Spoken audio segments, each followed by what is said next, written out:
tubahaye ikaze kuri Byishimo TV, tubashimire mwe mwahisemo kubana natwe mu biganiro byacu bya buri munsi.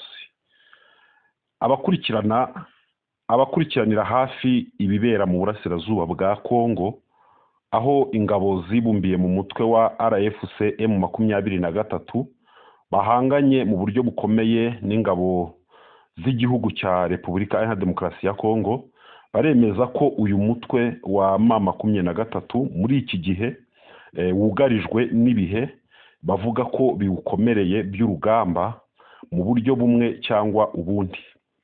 Ibi bihe nubwo uyu mutwe wafashe ibice binini bya Repubulika Iharanira Demokarasi ya Kongo mu buseruko bwa Kongo cyangwa se mu burasirazuba no mu burengerazuba bwa Kivu zombi, ndetse ikabifata ku muvuduko munini ku buryo ababikurikiranira hafi bemeje ko uyu mutwe ufite igisirikare kidasanzwe ugereranije n'igisirikare cya Kongo. Ariko nyamara umuyobozi wa Kongo, Perezida Antoine Felix Tshisekedi, abakurikiranira hafi bagasesengura iby'intambara iri hariya muri Kongo n'urugamba M23 ihanganyemo n'igihugu cya Kongo, bahamya badashidikanya ko Tshisekedi yanyuze inzira ya politike cyangwa se diplomasi, aho yamajije kwiyegereza ibihugu byose byagakwiriye kuba byumva ijwi rya M23, bikaba byayifasha kugera ku ntego za diplomasi, ikaba yabona uburenganzira muri Kongo cyangwa se ibyirwanirira bikaba byakwemerwa.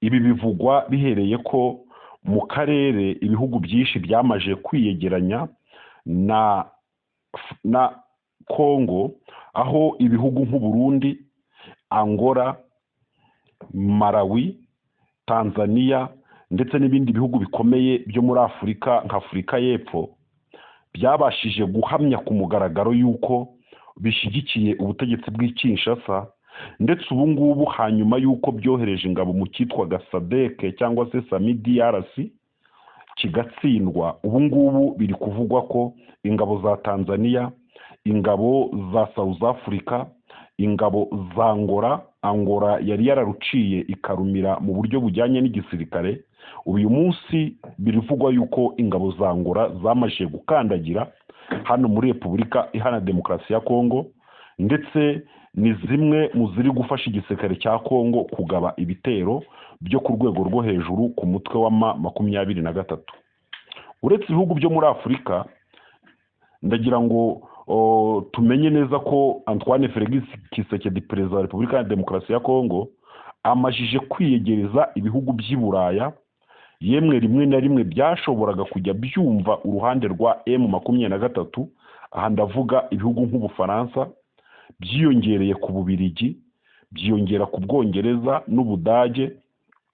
Ibi akaba ari nabyo bihugu bikomeye i Buraya bisa nk'ibiri ku ruhembe rwa diplomasi hariya mu muryango w'ubumwe bw'ibihugu by'i Buraya. Ibi rero byose akaba ari icyuho gikomeye kuri izi nyeshyamba zibumbiye muri M23, aho muri ibihugu byose biri kugenda bigaragara ko ntawe uzicira akarurutega. Hanyuma y'ibyo, Perezida wa Repubulika ya Demokarasi ya Kongo yashoboye kwiyegereza igihugu cya Leta Zunze Ubumwe za Amerika, nazo azihumisha akoresheje amabuye y'agaciro n'ubutunzi ndengakamere bubitse mu butaka bwa kiriya gihugu, aho yijeje umuyobozi mukuru wa Leta Zunze Ubumwe za Amerika ko amweguriye ibirombe byose by'amabuye y'agaciro biri hariya muri kiriya gihugu cya Kongo. Ibi rero ngira ngo byatumye Trump abimumyi ku buryo adashobora kubona neza ikibazo abanyekongo bafite, ahubwo yamaze gufata icyemezo cy'uko Kongo igomba gusubirana imbibi zayo, ndetse ubutegetsi bw'i Kinshasa bukongera bugasubiza inzego z'ubuyobozi mu bice byose byafashwe n'izi nyeshyamba. Ikitaramenyekana gusa naho izi nyeshyamba zizerekera mu gihe ubu butaka bwose buzaba buri kugenzurwa n'ubutegetsi bwa hari Kinshasa. Aha niho rero umuvunuri cyangwa se ibintu bisa nk'aho bikomereye, kuko haribazwa niba izi nyeshyamba zizaseswa burundu cyangwa se niba izi nyeshyamba zizavangwa n'ingabo. Nanone ibi byatekerezwa bikamera nk'aho bifite amanota makeya, kuko bigoye ko izi nyeshyamba zingana gutya, zikomeye gutya, zishobora guseswa burundu. Ese zakwerekera he? ikindi nanone, ese aba barwanyi bangana gutya bashyirwa mu gisirikare cya Kongo? Ibi nabyo ni ihurizo rikomeye kubahuza n'abandi bose bafite ukuboko muri iyi ntambara bifuza ko yahigama uruhande rumwe muri Kongo hakaboneka umutekano. Ibi iyo tubisesengura turibaza ngo ku ruhande rwa Kinshasa bo basa n'abamaje gufata ibyemezo, kuko Kinshasa ntabwo iremera na rimwe ko izi nyeshyamba ari abakongomani. Ihamya yuko aba ari abanyarwanda bayiteye, ndetse nubwo u Rwanda rudahwema kuvuga ko Kinshasa ishyigikiye abarwanyi bo mu mutwe wa FDLR barimwo abasize bahekuye u Rwanda, ndetse akaba ari nabo bakomeza kugenda bakwirakwiza ingengabitekerezo ya jenoside muri aka karere k'ibiyaga bigari, Kinshasa iraruca ikarumira igahamya neza ko nta ba FDLR namba bari ku butaka bwayo, ikemeza yuko aba barwanyi abari bahari bashaje ngo kubera igihe bamaze, ikanongera igashimangira ko n'abo basaza nabo ngo baherereye mu mbibi M23 iyobora. Uwitwa Patrick Muyaya, minisitiri w'itangazamakuru akaba n'umuvugizi w'ubutegetsi bw'Kinshasa, yahamije ko iyo u Rwanda ruvuze FDLR ngo buriya ruba rwivugiye koruta cyangwa se ruvuze zahabu ndetse n'andi mabuye cyangwa se umutungo uherereye mu butaka bwa Kongo. Ibi bintu rero byose biragaragaza yuko muri aka karere hashobora kwaduka intambara ikomeye, kuko Kinshasa yamaje kwitegura ku rwego rwo hejuru, ndetse nubwo ifite igisirikare twavuga yuko ari igisirikare kimeze nk'aho ari ntacyo, ariko yatoje abarwanyi b'abasivile b'abawazarendo bari baribumbiye mu nyeshyamba zigiye zitandukanye zari zikwirakwiriye mu mashyamba. Abo barwanyi barwana buhumyi, mu by'ukuri banyweye urumogi n'ibindi biyobyabwenge, bakaba bameze nk'abiyahura. Uyu munsi nibo bafatiye runini igisirikare gikomeye, nicyo gisirikare gikomeye ngira ngo ubutegetsi bw'Kinshasa bufite.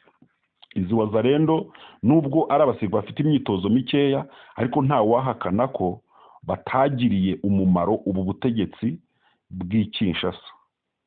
Ibi byose rero bifite igisobanuro kinini, aho ingabo z'u Burundi zegereye abawazarendo, ndetse bakaba baritabaje abacanshuro bo mu mitwe itandukanye yo ku isi ikomeye, harimo abitwa ngo muri Burakawota, hakaba harimo abasirikare bakomeye ba Tanzania, ingabo z'igihugu nka Ngora zimenyereye urugamba ndetse zizwiho ko ari igisirikare cyo ku rwego rwo hejuru. Aba bose rero ngira ngo niho abasesengura ari kuvuga ko M23 muri iki gihe nayo igiye kubona akazi katoroshye, haba ari mu buryo bw'intambara ndetse no mu buryo bwa diplomasi. Reka tubashimire rero mwe mudukurikira kuri Byishimo TV. Amakuru yacu nakagaruka. Nitwa Sibomana, mukore subscribe, mutwandikire muri comment, mukande like. Ndabakunda cyane. Ciao ciao.